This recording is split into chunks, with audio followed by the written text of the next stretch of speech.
맞아 2020년 우리 사회가 풀어야 할 과제 가운데 하나가 바로 4대강 사업의 후속 조치일 겁니다. 올해는 총선이 있기 때문에 4대강 보 해체와 개방에 대한 논란이 더 치열해질 전망인데요. 네, 보 개방과 해체를 주장하는 환경단체 그리고 이를 반대하는 정치권의 목소리가 치열하게 대립하고 있습니다. YTN 신년기획으로 이 4대강 사업 팩트체크 보도를 한 이슈팀 취재기자가 지금 스튜디오에 나와 있습니다. 홍성훈 기자 안녕하십니까? 네. 앞서 지금 자막에 과거가 아닌 현재의 사업을 진단하다라는 표현이 눈에 띄는데 사실 4대강 논란 어제 오늘의 일도 아니고 YTN을 비롯해서 다른 언론에서도 많이 다룬 문제인데 이 시점에서 왜 4대강이지? 뭐가 문제가 있지? 이렇게 의문점이 드는 분들도 계실 거거든요. 네, 그렇습니다. 취재하게 된 계기를 좀 말씀을 드리면요. 네. 지난해 11월 개봉한 영화 삽질이 하나의 계기가 됐습니다. 이 4대강 사업이 불러온 환경 파괴와 반성 없는 공직자 그리고 정치인을 고발한 영화인데요. 지난 2012년 4대강 사업이 끝난 뒤에도 환경오염에 대한 논란은 계속됐고 이 보를 만들어 물을 채운 곳에서 녹조가 창궐했습니다. 또 물고기가 떼죽음 당하는 일이 발생하기도 했는데요. 이런 환경 문제가 발견되면서 일부 보는 개방 결정이 내려졌고 해체 논의도 진행되고 있습니다. 하지만 갈등도 적지 않습니다. 네. 수질 문제도 있고요. 또 농민 피해를 주장하는 농민분들도 많이 있고 또 보를 유지하는 데 드는 수천억 원의 비용까지 문제가 되고 있습니다. 지금 시점에서 보다 정확하게 진단을 해야 미래를 설계할 수 있을 텐데 지난해부터 정확하지 않은 정보들이 다시 떠돌고 있습니다. 그래서 저희 이슈팀이 4대강 사업은 과거가 아닌 현재 문제라고 판단을 하고 정확한 사실을 전달하기 위해 취재를 하게 됐습니다. 네. 그러면 내용을 하나씩 짚어보면 이제 어제부터 보도가 시작이 됐는데 4대강 수질 문제 그리고 녹조와 관련해서 이 보를 열었을 때랑 닫았을 때 언제가 더 녹조가 많이 생깁니까? 물론 보를 개방해서 물을 흘려보냈을 때 녹조가 감소하는 것은 확실합니다. 네. 이 수문을 연 영산강과 금강의 사례에서 수치로 확인을 할 수 있는데요. 이 보를 개방한 금강과 영산강의 녹조 발생을 보면 이 녹조 발생이 확실히 줄어든 걸 확인할 수 있습니다. 이 그래픽을 보면 확인이 가능한데요. 네. 지난 2017년 말부터 수문을 열었는데 지난해 녹조 발생이 크게 줄었습니다. 또 일부 학자들은 수문을 열면 녹조가 그대로 떠내려가 상류에서 발생할 녹조가 하류에서 발생하는 것뿐이라고 줄어드는 게 아니라고 주장을 했는데요. 하지만 과학적으로 봐도 이 주장은 사실이 아닙니다.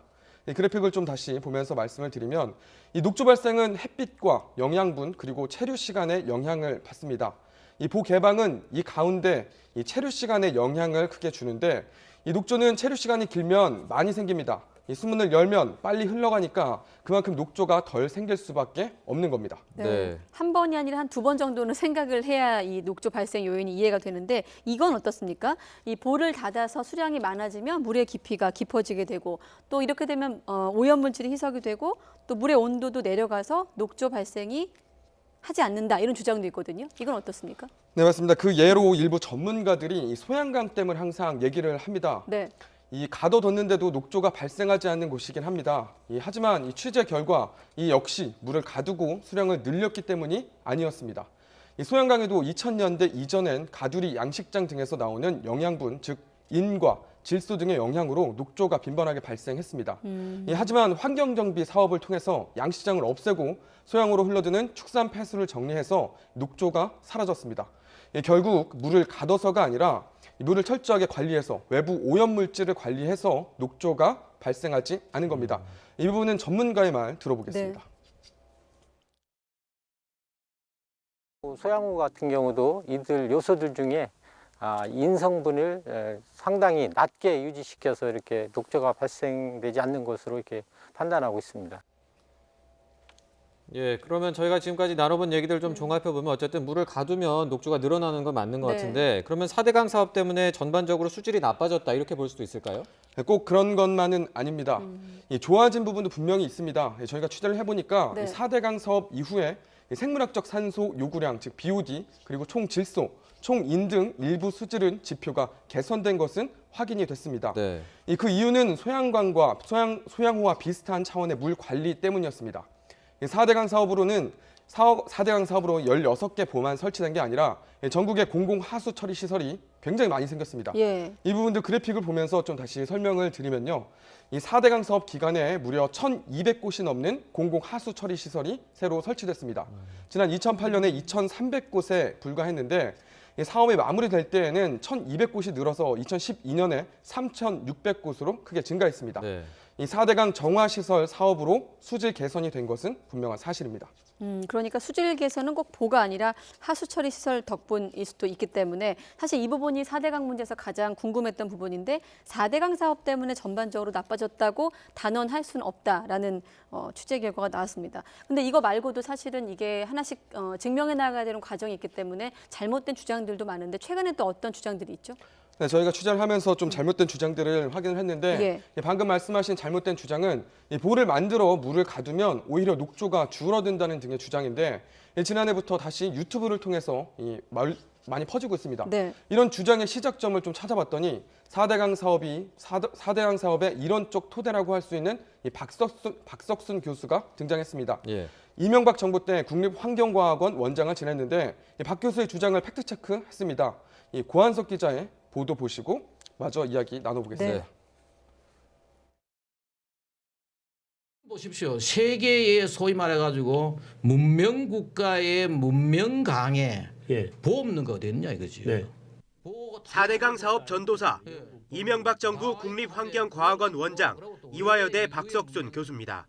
그의 주장은 4대강 예찬론의 이론적 근거가 돼 보호 해체를 둘러싼 논란에도 강력한 영향을 미칩니다.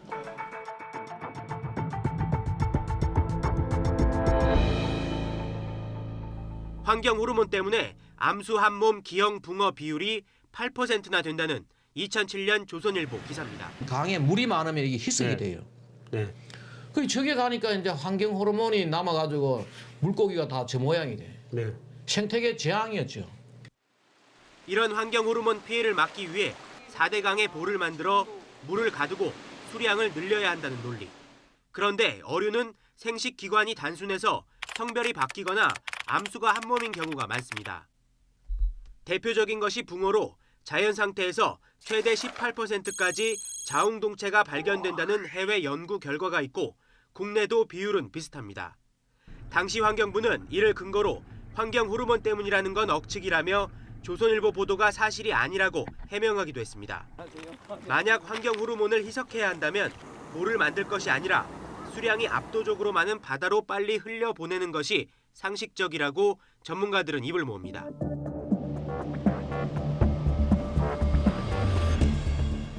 지난해 여름 충남 청양군 수돗물에서 방사성 물질인 우라늄이 과다 검출돼 주민 건강을 위협했습니다.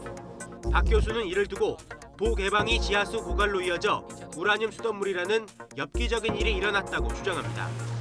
2018년 10월 인근 백제보가 완전 열렸고 물이 빠지면서 지하수 수량이 감소한 것은 사실입니다. 그런데 청양군은 우라늄 수돗물과 보 개방과는 아무런 관련이 없다고 말합니다.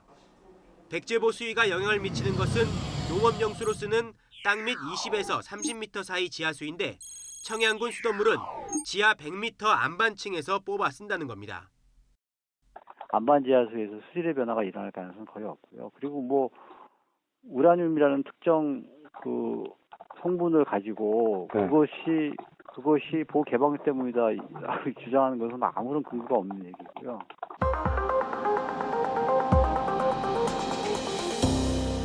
이 4대강 사업하고 나서 4대강에 사는 강변에 사는 분들이 이 수입이 엄청 증가한 거죠. 가구당 5천만 원에서 지금 거의 한 8천만 원으로 급속히 증가한 거죠. 이 잘 살게 된 거 아니에요. 그러면서 박 교수가 보여준 그래프. 충청도, 전라도, 경상도 전체를 4대강 유형 농가로 뭉뚱그린 것도 말이 안 되지만 농가 소득 계산법은 더 황당합니다. 충남과 충북, 전남과 전북, 경남과 경북 농가의 연평균 소득을 단순 합산해 연평균 8천만 원이 넘는다는 비현실적인 결과가 나왔습니다.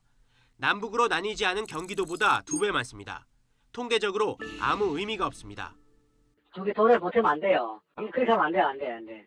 이거는 뭐 하는 회사예요, 이 회사 이거는. 이 같은 왜곡은 4대강 찬성론의 과학적, 객관적 근거로 둔갑해 유튜브를 통해 퍼지고 책으로도 출간돼 여론에 영향을 미치고 있습니다. YTN 고한석입니다. 네, 고한석 기자의 리포트를 보고 오셨는데 그 좀 인상적인 부분을 이야기를 해보자면 그 암수 동체인 기형 붕어가 이게 꼭 환경 호르몬 때문은 아닐 수도 있다 이런 이야기가 있었어요. 네, 맞습니다. 중학교 교과서에 나오는 내용인데요. 저희도 취재를 하면서 알게 됐습니다. 이 붕어는 대표적인 성전환 어류입니다. 태어날 때는 순놈으로 태어나는 붕어가 성장을 한 후에 번식할 때가 오면 이 암놈으로 성전환을 합니다. 이 암컷을 만날 수 없는 수컷 붕어가 성을 바꿔 처녀 생식으로 알을 부화하는 것인데 이런 성전환이 붕어의 개체수를 유지하는 데 효과적이기 때문이라고 알려지고 있습니다. 네. 네. 이 붕어 외에도 애니메이션 영화 니모를 찾아서의 주인공 흰동가리도 마찬가지고요. 이 장어의 한 종류인 리본 장어도 성전환 후 양쪽의 생식세포를 모두 가지고 있는 어류입니다. 그렇군요. 근데 혹시 저희가 모르는 다른 이론적 근거가 있어서 기형 붕어 주장을 했나 하고 이 박 교수에게 직접 물어봤는데 좀 황당한 답변이 돌아왔습니다. 이 박 교수 역시 붕어가 암수 동체인 걸 전혀 몰랐다고 답을 했습니다. 이렇게 전문가의 얘기가 잘못됐을 때 여론이 얼마나 호도될 수 있는지 알 수 있는 부분이었습니다. 네, 박 교수 역시 붕어가 암수동체인 걸 몰랐다. 자, 이 보도 시작할 때 오늘부터 사흘간 4대강 사업을 둘러싼 이제 어제부터죠. 최소한의 진실을 밝히는 시간을 마련했다고 했는데 내일도 그럼 팩트체크 보도 이어지는 겁니까? 네, 내일도 팩트체크 보도 이어집니다. 네, 내일은 이 4대강 사업에 대한 국제 기구나 외신들의 평가가 얼마나 정확한지 살펴볼 예정입니다. 또 4대강 주변 농민들의 얘기도 직접 들어봤는데요. 이 보해체를 둘러싼 주민들의 갈등과 해결점을 모색하는 보도도 이어집니다. 네, 알겠습니다. 내일 보도도 좀 기대를 해보도록 하겠습니다. 지금까지 이슈팀 홍성욱 기자와 함께 4대강 사업 짚어봤습니다. 오늘 말씀 고맙습니다. 네, 수고했습니다.